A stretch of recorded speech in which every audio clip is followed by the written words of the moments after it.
Get rich in the new era of AI in 2025. Guys, welcome back to another reaction video. I'm here with another video from Dan Martell, one of the best entrepreneurs that I've seen on YouTube in terms of video creation and providing value and insights of how he runs his businesses.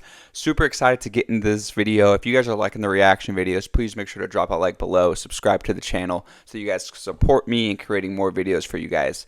With that being said, let's jump into how to get rich with this new wave of AI in 2025. Is here. AI agents, the AI revolution is here. AI agents are about to start replacing whole teams, and Google search is slowly dying. The world is going to change forever, but I don't want you to be left behind. So I'm going to share the 8 simple steps that I'm personally following to take advantage of this window of opportunity and how you can use these same steps to get rich with AI, even if you're starting from zero. Now, before you can start making money with AI, you need to pick the right industry. I've built and sold 3 software companies. I've invested in over 100. I've been building technology companies since '97. I saw the internet boom. I've seen the Web 2.0 boom. I've seen the mobile boom. I've seen it all. I haven't been this excited in the tech industry since '97 with the internet. But what I saw a lot of people do back then, that's one thing that I've been saying, guys. This is one of the newest technologies since that internet bubble, the website bubble, where people were making websites, and lots of value and lots of money has been created with website creation over the past 25, 30 years at this point.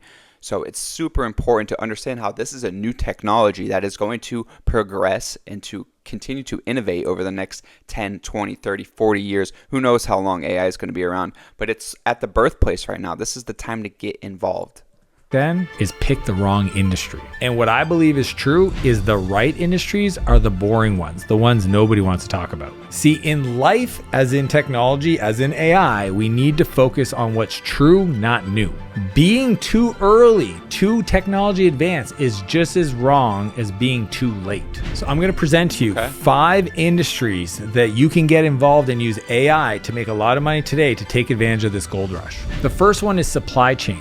Think about all the logistics that goes around. I mean, I don't buy anything at a store anymore. It's literally over an app. So you think about all the challenges these companies are going to have around forecasting, around route optimization for deliveries. Everything around supply chain management is ripe for disruption to make a lot of money using AI. The second is admin. And this is where you see a little bit of innovation happening right now, but think about billing, scheduling, filing, sorting. AI that's able to read the information systems that team members can use, like the Dropboxes or your CRMs like HubSpot, to do administrative type work is going to be a huge moneymaker. One of the apps that I use that kind of helps me with my administration tasks is Zapier. You're able to hook up to Gmail, to Sheets, to Excel, to like all different things. I think even HubSpot, like he said, so you could take leads from Facebook, put them to an Excel sheet, and then send them out emails through Gmail. Automation and administration work is becoming super simplified with AI.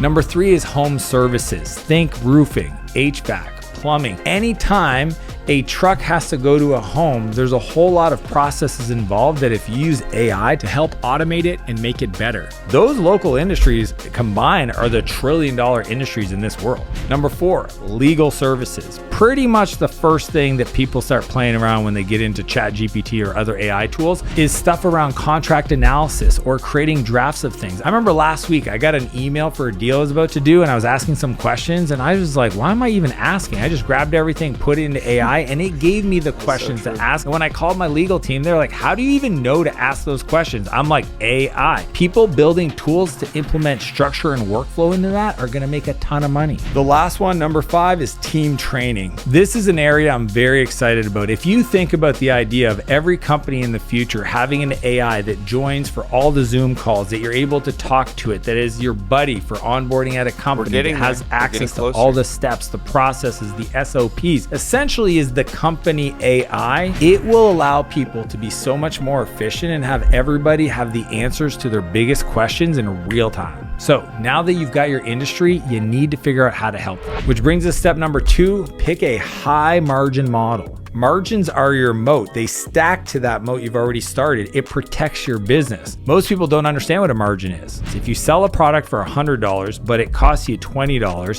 How do you not know what a margin is at this point? Come on. It's pretty simple. Your margin is $80, which is about 80%. The key is you don't want to be in a business that has margins that are only 20 or 30%. Think restaurants or brick and mortar businesses with a bunch of overhead. Those are bad businesses to be in. So to win in today's market, you have to pair AI with a high margin business model. And these are the 4 for 2025. Number 1, AI services with about 70% gross margin. This is building workflow and automation for people that want AI in their business, and it's literally getting paid to set up Make, Zapier, N8N, or my favorite, Gumloop. There's Zapier.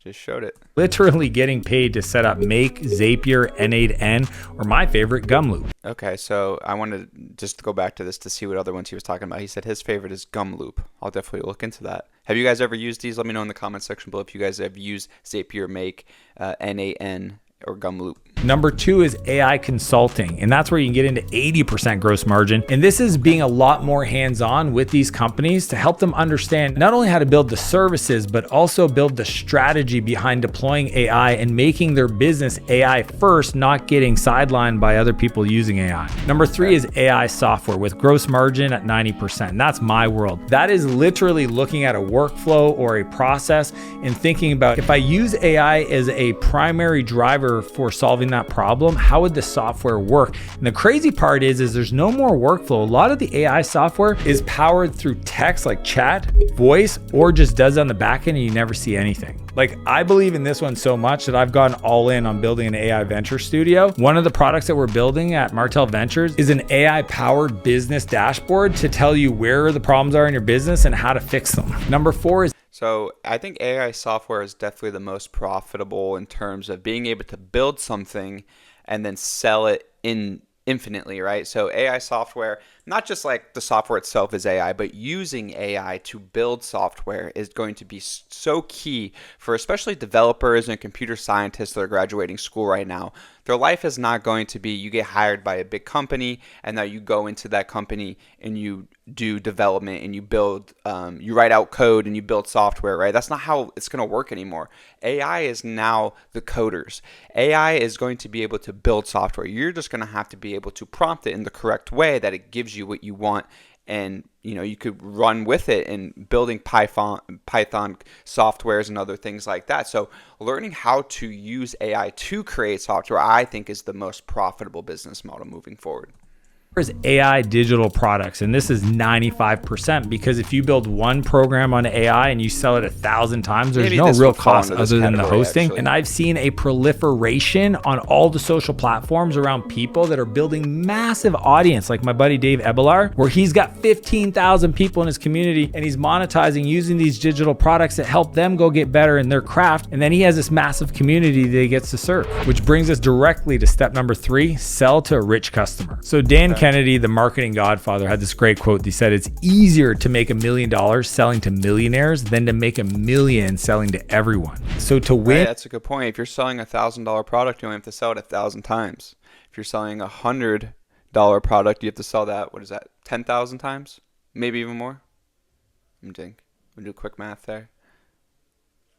Yeah. $10,000 product 100 times. In today's AI world, you have to find millionaires in those boring industries. So these are the 5 hacks, the last one's gonna blow your mind, that I use to meet these millionaires. Number 1 is industry-specific events. This means you either go to them or you help create them. When I moved to San Francisco in 2008, I didn't know a soul, but a friend of mine said that all the people that you wanna get to know are speakers at the event. So go to the events, but better yet, what I did is I reached out to the organizer and I asked them to help out. So then I got access to the green room where the speakers were, and that's how I started to build my network. Number 2, hyper-personalized email. When I say hyper, I mean like write the freaking thing. I remember years ago, I got a cold email from a guy named Chris, and he's like, hey Dan, I know you don't know me, this is a cold email, but I follow your content. I kept reading, and he said, I can make you money with your email, give me a shot. Because of that hyper-personalized email, I let him take a shot. We sent the email, it made me money. Chris today makes 7 figures working on my team. Number 3, offer an interview. review. I think using a podcast to build your platform to get you access to the world's top millionaires in your space for where you're building your AI solution is a beautiful way to network. Think of it as flattery marketing. You know you want to sell to this customer. You need to talk to them. Your ask initially is to get them on your podcast. They probably are going to ask you what you do. You tell them, they go, geez, that's what we need. Could you come talk to my team about that AI thing you do? And that's how you build a relationship at scale to meet the millionaires to make money. Number 4 is host a meetup. And I'm doing this every week. I literally go through social media, find people that are doing cool things, and then I reach out to them to join a roundtable on Zoom. So I keep it super simple and we just connect, share what we're learning in the industry, and offer to be helpful to everybody else. So you don't have to make it more complicated than that. People just want to meet other people just like them. If you're going to do the work to organize a meetup or a Zoom call or a mastermind,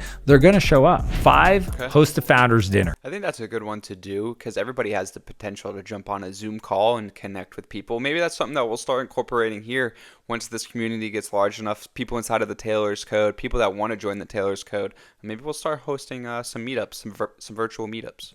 And this is for me a themed dinner. Think of like AI founders dinners. So coming up, I'm going to be in San Francisco. I'm organizing a founders lunch, AI focus, a founders dinner, AI focus. And I'm going to find people on Twitter and online that are living in those cities, invite them to those meals and get to connect with them breaking bread. So now that you're crystal clear on your customer, let's start building your offer, which brings us directly to step 4, create a high cash flow offer. See, in business, I think this is one of the most important parts because this is what you're going to be selling. This is your value proposition. I'm going to give you this in return for this amount of money. The most important part of running a business. Realize that profit's cool, margins are cool, but if you don't have cash, then your business is really tough to grow. When I was building Spheric, my first company, we grew so fast that there was this sound of cash flying out the fucking door that always made it hard for us to scale until a mentor came into my life and showed me how to set my pricing and get my offer right so that I stopped financing my customers' problems. What most people don't realize is for a company to grow, it requires money. And most businesses don't create their offers to be able to finance the growth. So then you end up acting like a bank to help your customers pay to solve their problems. See, revenue in a business, that's vanity. Profit is sanity, but cash flow is for your vitality. So here are the key components to building a high cash flow offer. Number 1 is anchor pricing, and this will change the game for you. Doesn't matter what business you're in. In your pricing options, you want to have something that's really expensive, usually 3 to 5 times more than the second tier in your pricing, because then it makes everything else look cheap. So for example, if you sell AI consulting, make sure the top tier is 3 to 5 times more expensive than your middle tier or your lower tier to make those ones easier options for people to say yes to. Number 2 is implement scarcity. And you have to say this because it's probably true that there's only a few spots for you to be able to help those customers. So if they want to get started, they need to put a deposit down today to lock in their spot for you to get started. If not, there's no reason for them to make a decision today. Number 3 is add a bonus. The best bonus, something. Yeah, guys, if you get on a call with somebody and they're giving you the runaround of if they don't want to buy, maybe they do want to buy, and you say, oh yeah, take some time, think about it, you're not going to hear back from those people. Hitting them with the, there's scarcity involved. Like, listen, we only got 3 spots left. I would love to get you involved right now today. We'll get you on a call tomorrow. Get this implemented into your business. All we need is a $2,000 deposit today. And that's going to provide a little bit of that edge for them to be like, okay, well, if we don't do it now, we might not get a seat because there's only 3 seats available. Something like that, just thinking off the fly. Extra to give is usually the solution to the problem you're going to create after you solve the problem they came to you for. So if you're helping them build an AI agent, well, the next problem they're going to have is training their team. So your bonus would be free training after you build the AI agent. And my rule of thumb is I want to make the bonus even more valuable than the initial offer so that they feel like it's a no-brainer. Number 4 is volume pricing. And I know make them feel like they're not paying for that, the bonus training and all that stuff, but it's included in that price. So then they're like, wow, I'm getting all this extra stuff after I already paid this amount. Really good advice. I said no discounts, and this is not a discount. This is what you do if you can get them to buy a lot more of what you got. So if your initial pricing is for 1 year, but you can get them to buy 2, 3 years worth of what you've got, then offer some volume discount. If it's for 1 seat of your software, what if they buy 100 seats? How much cash can you get upfront from the customer transaction? Because all that money that you're prepaying for a service that you deliver on later is your cash flow you're going to use to invest in growth. To make this even simpler, if you want my internal offer template, just go find me on Instagram at Dan Martell, 2 L's of Martell on Instagram. Just message me YouTube offer and I'll send you my internal playbook. Now that you got your offer, what do you do? Which brings us directly to step 5, sell before you build. Most people end up sitting down, getting ready to do business, and then finally go out to the world and say, hey, buy my thing, to find out nobody wanted to buy the thing because the way you designed it, the way you packaged it, the way it works is just not what they want. I've seen business person spend hundreds of thousands of dollars to find out nobody wanted to buy their AI solution. What I recommend is create the designs of what you want and then go to the market and have that conversation, because no business survives first contact with the customer. Your key is to pre-sell your AI solution to then fund your development so that you don't build something nobody wants. So here are the 4 key steps that you need to learn on how to pre-sell your AI solution. Number 1 is prototype. This is the game changer. Today we live in this world that you can prototype your solution using paper. That's an easy one. Figma is a more advanced one. Balsamic is really cool. Or go as crazy as like InVision and really high fidelity mockups where it's literally almost photorealistic simulation of your AI solution so that you can demo it to people and say, here's what it costs, and get them to buy. Number 2 is find your early adopters. These are people within your industry that are willing to take a little bit of risk. They're the founding 50, I call it. Those 50 get to co-create the software with you so that they help drive the product roadmap, but they're your early adopters. These are your customers that are going to be on board for the long haul. And those ones, you want to give them a bonus. You might give them time with your team. You might allow them to shift priorities in your roadmap. I've had people put the name of their founding 50 on the about page to thank and acknowledge them for supporting them in the early days. Whatever it is, make sure you go find those early adopters. Number 3 is ask for advice. Here's what I've learned. If you want to sell, don't try. Hey guys, this video has a lot of information packed into it, so that's why I'm trying to stop every once in a while, just because he's so fast when he goes through this stuff. It's a lot to take in. To sell, ask for advice. If you ask for money, you'll get advice. If you ask for advice, you get money twice. Whoa, if you ask for money, you'll get advice. If you ask for advice, you'll get money twice. I've never heard that before. That's interesting. Okay, that's a Pitbull lyric, but it works the same. If I reach out to people on LinkedIn and say, hey, I'm building this new AI, I'd love to get your advice, and then you demo this prototype software, they go, wow, that's amazing. How do I get access to it? And he says, well, it's still early, but if you want to be part of the founding 50, here's how it works, and you'll get first access in the next 90 days, because then you take all that money and you go build it, and then you deliver the software. Step number 4 is one conversion tool. This is how you sell your solution. Maybe it's going through partners that allow you to present your solution on a big webinar, or it's using sell by chat because you have a big social media audience, or you're just picking up the phone and doing outbound calls. Just choose one and go deep. Okay. And to do this the best, you want to automate it and have a tool to do this. So for example, sell by chat, use Revio. If you're going to do calls, you want to use a tool for that. But that's how you scale that one conversion tool to really get your first money to scale your AI solution. Yeah, I think that's something I need to get better at, especially with digital stuff, like the digital products or e-commerce stores, focusing on one sales channel. What was that one he said? Revio, sell by chat. Choose Revio? one and go deep. And to do this the best, you want to automate it and have a tool to do this. So for example, sell by chat, use Revio. Revio sends DMs to your best followers, tells you exactly what they say next with our fine-tuned AI engine, and helps you land more sales. Book your growth. So okay.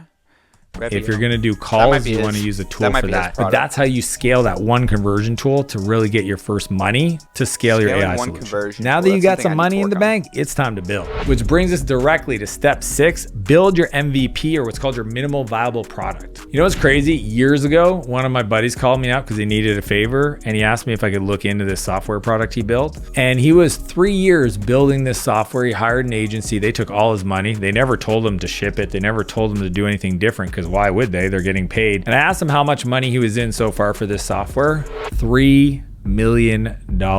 Essentially, he had a profitable business that turned out to be less profitable because it financed the software. Don't do that. I'm going to teach you how to build an AI MVP that doesn't break the bank. Number one is no code. This is using pre-made tools like Gumloop I mentioned earlier, Go High Level, Make, N8N. There's literally existing no code platforms where for most of you that are building AI solutions, you can just use that and keep selling it over and over and over again. Number two is AI code. If you need something more advanced, there's literally new coding platforms powered by AI. It's kind of like this new thing called vibe coding. And I mean, Yep, that's a big one. I've been trying to teach myself this. I don't come from a coding background. I don't come from a computer science background.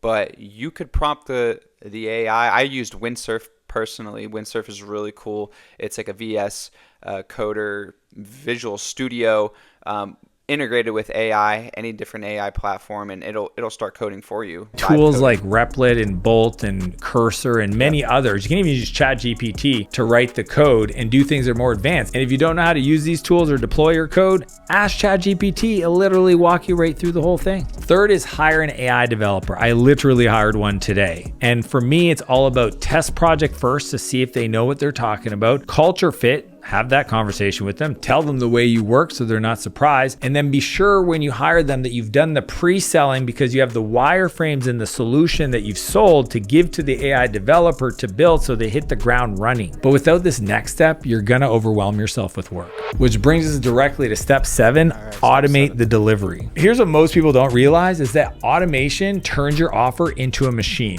one that works while you sleep. I had a friend, Rachel, years ago come to me because she was running an agency and she got a bunch of business and she was overwhelmed and she's stressed out. And I'm like, how much of your thing that you just explained to me did you set up and automate? And she's like, what do you mean? I was like, well, when you sell something and they pay you, do you have like onboarding automated or scheduling or the reporting for them or all the stuff that doesn't take you? And she's like, no. Today, especially with AI, you have a massive opportunity to automate all the busy work in business so that you can do the thing that gets you paid. So these are the 4 areas of business that you need to automate, starting with the first one, purchasing. I still see people not being able to take payment. It sounds crazy, but in a world of Stripe and Webflow to Gumloop, you can set this up for yourself. Number 2, account logins and setups. I mean, once somebody pays you, you can have all of the account membership, the creation, all that stuff set up on the back end. I think of membership.io. It literally automates your whole membership experience. So if you sell an AI membership, use that platform, connect it to a Gumloop in your billing platform, and the whole thing gets automated. Number 3, onboarding. When Rachel showed me the amount of time she spent taking information from her clients and going back and forth, I'm like, that's a type form. You take that whole intake, you give it to them. They got to fill it out to schedule their first call. And then you can automate a bunch of cool AI processing.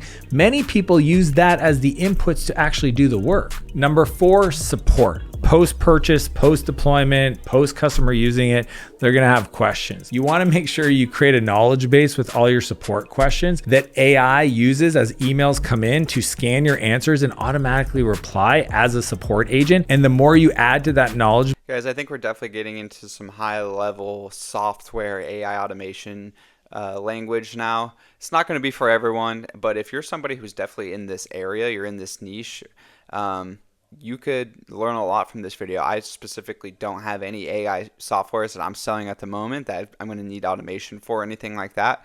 But it's interesting to see his perspective on how to scale an AI software business that can be automated from delivery to memberships, to onboarding experience for the customers. There's a lot of different things you could do in terms of automation. Base, the better your agent can add to those support emails coming in from your customer. Which brings us directly to step 8, get greedy. Now let me explain. It's kind of crazy because I see this all the time. I had an entrepreneur come to me recently and he was like 4 or 5 months in the business and he had an opportunity to sell. My whole thing is what you're trying to build. Do you want to be short-term greedy and take some cash off the table a little bit? Or do you want to be long-term greedy and build some real wealth? Here's the 3 S's that I think about to create AI wealth in today's market. Okay, here we go. Number 1 is sell. And that's short-term greed. That's literally deciding to build a little tiny app or a little tiny service. And if somebody's willing to pay you some money to save some time, you could sell. The problem with that one is you just didn't learn. You're just starting. And the real value in all businesses is not necessarily the money you make, it's the experience that you gain. Number 2 is scale. Keep that thing that's making money, keep printing money, and keep going. I remember my friend Chris at Wistia, he had an opportunity to sell, and he realized that if he sold the business, he would just start the exact same business. So instead of selling, he raised a bunch of debt to then buy out his early little investors and then kept with his partner building the business that he enjoyed so much. Number 3 is stack. And that's exactly what we're doing at Martell Ventures. We work with some of the smartest AI minds building technology for small businesses to essentially build a portfolio of companies that are going to be the solutions for the different categories of problems small businesses have around the world. If that's you, just find me on Instagram and message me the word AI Ventures. And if you want to learn the 9 high income AI skills you need to build this year, click the video and I'll see you on the other side. All right, guys, so there we go. Another video by Dan Martell there. That one was super in depth, a lot of information regarding the new era of AI, how he would build things out. And he really took the AI software route, going through once he builds out a solution, how to automate your purchases, your customers, all those types of things. So not practical for everybody who are just trying to get involved in AI, but this is once you actually know how to use AI at a high level, in my opinion. But still, super good video. All his videos have so much information packed into them. That's why I like them. But if you guys made it this far in the video, I truly appreciate it. Make sure to go down and subscribe. Over 90% of the people that watch these videos are not subscribed. So it would really support out the channel if you guys do. And we'll be back for another episode tomorrow.